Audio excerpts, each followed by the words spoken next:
सर्वेभ्यो नमो नमः।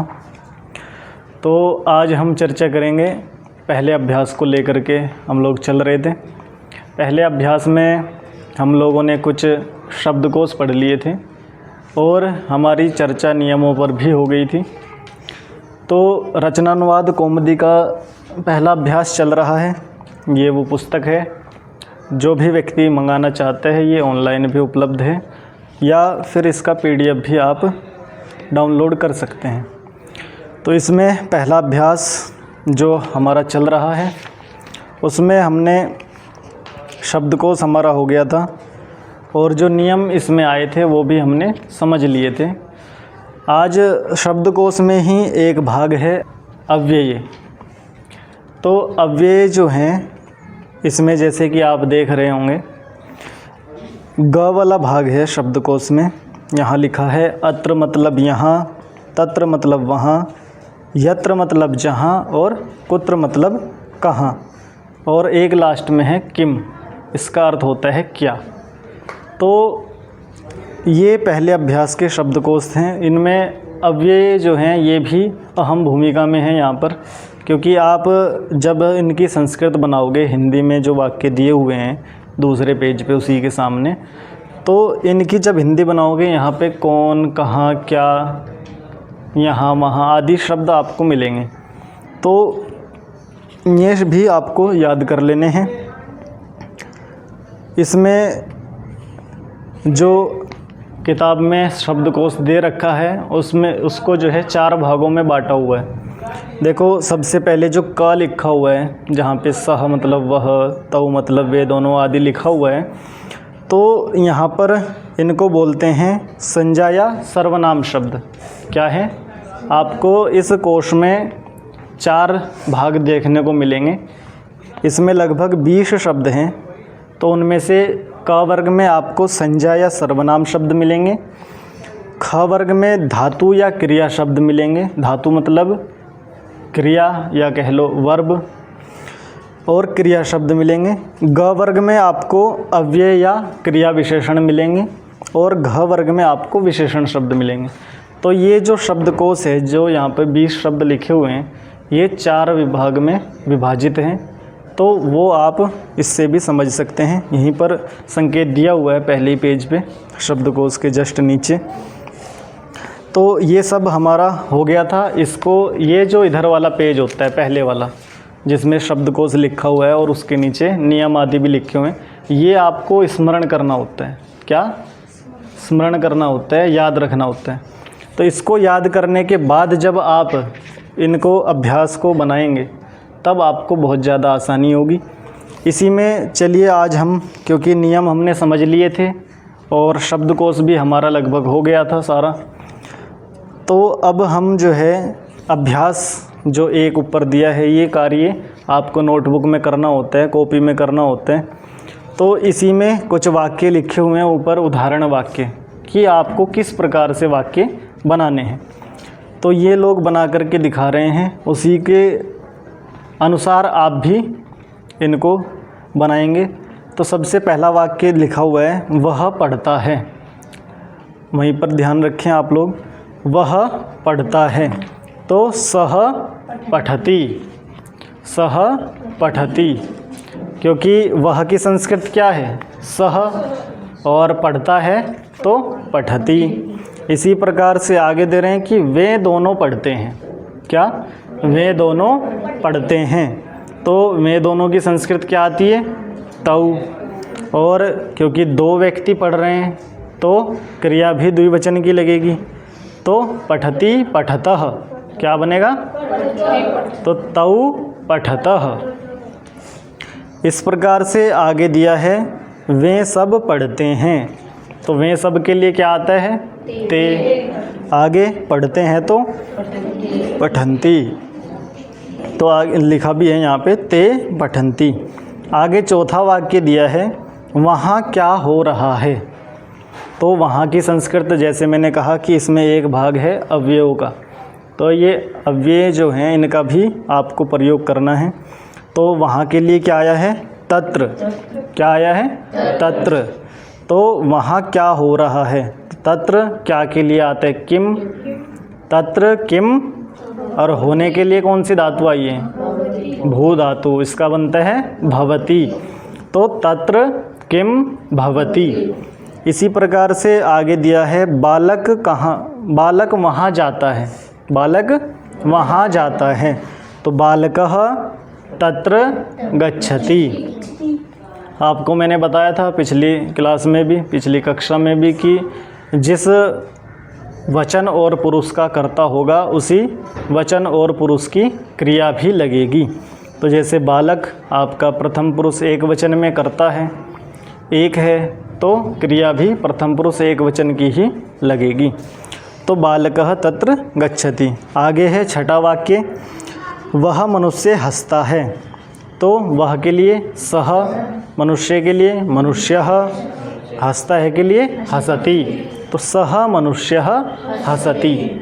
ठीक है, इस प्रकार से ये वाक्य इन्होंने हिंदी और संस्कृत दोनों बना करके आपको दिखाइए। आगे इसी में जो दूसरा विभाग है संस्कृत बनाओ। ठीक है, संस्कृत बनाओ। इन्होंने यहाँ पर कुछ 20 वाक्य हिंदी में दिए हैं आपको, क्योंकि जब ये याद हो जाएगा, इधर वाला जो भाग है इस पुस्तक में पहले अभ्यास में, ये वाला जो भाग है यदि वो आपको याद है तो आप इसको आसानी से बना सकते हैं। ये जो वाक्य हैं इन्हीं में से दिए गए हैं, क्योंकि इससे बाहर ये कुछ भी नहीं देंगे आपको। जो पहले याद करना है उसी के पश्चात आपको ये कार्य भी कॉपी में करना है। तो इन्होंने हिंदी में कुछ वाक्य दिए। चलो इस बहाने आपसे पूछ भी लेते हैं, यहीं पर बनाओगे तो फिर कॉपी में भी बना लोगे। ठीक है, तो सबसे पहला वाक्य जैसे इन्होंने दिया है, वह पढ़ता है। तो सह पठति, क्योंकि वह एक वचन है और पढ़ने के लिए पठ धातु आई है, तो सह पठति। आगे है वह हंसता है, सह हसति। आगे है बालक पढ़ता है, तो बालकः पठति। ठीक है, उसके बाद चौथा वाक्य है राम गांव जाता है। तो राम के लिए रामः, और कर्म में कौन सी विभक्ति होती है? कर्म में कौन सी विभक्ति होती है? द्वितीया। कहा था ना, कर्ता में प्रथमा और कर्म में द्वितीया विभक्ति होती है। ये नियम भी आपको याद रखने, जो नियम इस अभ्यास में दिए हुए हैं, इन्हीं नियमों से आप संस्कृत बोलना सीखेंगे। यदि ये नियम भूल गए तो वाक्य कुछ का कुछ बना बैठोगे। तो ये भी आपको याद रखना है। तो कर्म में द्वितीया होती है। तो जैसे कहा राम गांव जाता है, तो रामः ग्रामम गच्छति। क्रिया किसके अनुसार होगी? कर्ता के अनुसार। किसके? तो कर्ता के अनुसार क्रिया लगानी है। तो राम एक वचन है तो क्रिया भी एक वचन की ही होगी। इस प्रकार से आगे पांचवा वाक्य है बालक विद्यालय जाता है। तो बालक विद्यालय जाता है में बालकः विद्यालयम गच्छति। ठीक है, आगे छठा वाक्य है राजा जा रहा है। राजा के लिए कौन सी संस्कृत आई है यहाँ पे? नृपः। और जाने के लिए कौन सी धातु है?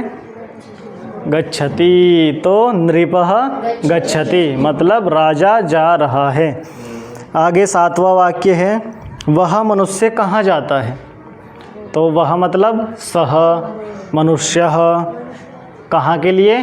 कुत्र, और जाता है के लिए गच्छति। तो सह मनुष्यः कुत्र कुत्र गच्छति। आगे है वहाँ कौन पढ़ रहा है। वहाँ कौन पढ़ रहा है। तो तत्र, वहाँ मतलब तत्र, वहाँ के लिए आई है ना तत्र। तो वहाँ कौन के लिए आया है? कह। तो तत्र कह पठति, वहाँ कौन पढ़ रहा है या वहाँ कौन पढ़ता है। अभी आपको यही समझना है, क्योंकि आपका जो भी आप वाक्य बना रहे हो वो अभी प्रारंभ में है और ये केवल वर्तमान काल में चल रहा है। किसमें? वर्तमान काल में, जिसको प्रेजेंट भी बोलते हैं ना, वर्तमान को। तो उसी काल में आपके ये वाक्य बन रहे हैं। आगे है यहाँ क्या हो रहा है। यहाँ के लिए क्या आई है? अत्र क्या आया है?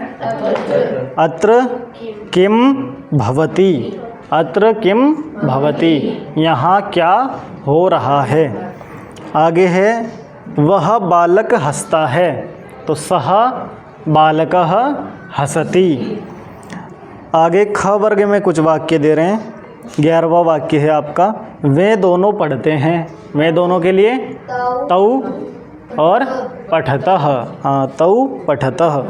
आगे 12वां वाक्य है, वे दोनों कहाँ जाते हैं, तो तौ कुत्र गच्छतः, तौ कुत्र गच्छतः। आगे है दो बालक हंसते हैं, तो राम का द्विवचन में क्या बनता है? राम का द्विवचन में, क्योंकि मैंने 2 विभक्तियों में रूप लिखवाए थे सबसे शुरू में, रामः रामौ रामाः, रामम रामौ रामान, तो द्विवचन में क्या बना? रामौ। तो इसी प्रकार से बालक का बनेगा बालकौ। ठीक है, तो 2 बालक के लिए बालकौ हंसते हैं, 2 हैं तो क्रिया भी द्विवचन में है, तो क्या बनेगा? हसतः, तो बालकौ हसतः। आगे है 2 मनुष्य गांव जाते हैं, 2 मनुष्य गांव जाते हैं, तो मनुष्यौ ग्रामम गच्छतः, क्या है? गच्छतः, मनुष्यौ ग्रामम गच्छतः। आगे 15वां वाक्य है 2 बालक विद्यालय जाते हैं, तो बालकौ विद्यालयम गच्छतः। ठीक है, आपको ये 2, 3 आदि देख करके भ्रमित नहीं होना है अभी, पहला वाक्य क्योंकि पहला ही अभ्यास है, और द्विवचन में इसको लिख देना है। 2 की आपको संस्कृत अभी नहीं आई है तो आपको क्या करना है? द्विवचन में इसको लिखना है। तो जैसे राम का रामौ बनता है, रामः रामौ द्विवचन में, इसी प्रकार बालक का बालकौ, है ना, मनुष्य का मनुष्यौ, इसी प्रकार से नृपः का नृपौ। तो इस प्रकार से ये सारे रूप राम के तुल्य ही चलेंगे। तो जहाँ भी 2 लिखा हुआ है वहाँ आपको द्विवचन में लिखना है। आगे है ग वर्ग में, देखो 16वां वाक्य, वे सब पढ़ते हैं। वे सब के लिए कौन सी संस्कृत आई है? ते। और पढ़ते हैं तो पठन्ति, ते पठन्ति। आगे है सब बालक हंसते हैं, तो क्योंकि सब बालक का मतलब बहुत सारे बालक हैं, तो आपको बहुवचन में क्या बनाना है? बालक को बहुवचन में लेके जाओ तो राम का क्या बनता है? रामाः। तो बालक का क्या बनेगा? बालकाः। तो बालकाः हसन्ति। इसी प्रकार से सब मनुष्य गांव जाते हैं, तो सब मनुष्य के लिए मनुष्याः, और गांव के लिए ग्रामम, जाते हैं गच्छन्ति, तो मनुष्याः ग्रामम गच्छन्ति। आगे है 19वां वाक्य, वे बालक जहाँ जाते हैं वहाँ हंसते हैं, तो वे बालक का मतलब बहुत सारे हैं, तो बालकाः। जहाँ के लिए क्या संस्कृत आई है? यत्र, तो बालकाः यत्र गच्छन्ति, वहाँ के लिए तत्र, हंसते हैं हसन्ति, तो बालकाः यत्र गच्छन्ति तत्र हसन्ति। वे बालक जहाँ जाते हैं वहाँ हंसते हैं। आगे अंतिम वाक्य है सब बालक पढ़ रहे हैं, तो बालकाः पठन्ति, क्या है? बालकाः पठन्ति। तो ये आपको अपने आप से, ठीक है, इधर आपको सब कुछ मिल जाएगा, शब्द भी आपको यहीं पे मिलेंगे, और जो धातु हैं वो भी आपकी लिखी हुई है, और नियम का भी आपको पालन करना है। ठीक है, ये जो नियम लिखे हुए हैं पहले इनको याद करना होता है, उसके बाद जब आप वाक्य बनाओगे तो आपको आसानी होगी। तो इस प्रकार से ये 20 वाक्य आपको कल कॉपी में लिखने हैं, लिखोगे तभी अभ्यास होगा। और जो ना बोला जाए, जो ना लिखा जाए, वो इधर आप साइड में देख सकते हैं, इसके बाहर आपको कुछ भी नहीं मिलेगा। जो भी इधर आपको बनाना है वो सारा का सारा इसमें मिलेगा। जिन व्यक्तियों को ना मिले वो कमेंट में बता सकते हैं, या आप जो लोग हो सामने जो बैठे हो मेरे, वो आप आकर के मेरे से पूछ सकते हैं। ठीक है, कहीं भी आपको समस्या हो, कुछ भी वाक्य बनाने में दिक्कत हो तो आप पूछ सकते हैं। ठीक है, इस प्रकार से ये पहला अभ्यास आज पूरा हुआ है। इसको आप बना करके लाएं, क्या सही है क्या गलत है उसको कल हम निश्चित कर लेंगे। ठीक है। इति ओम।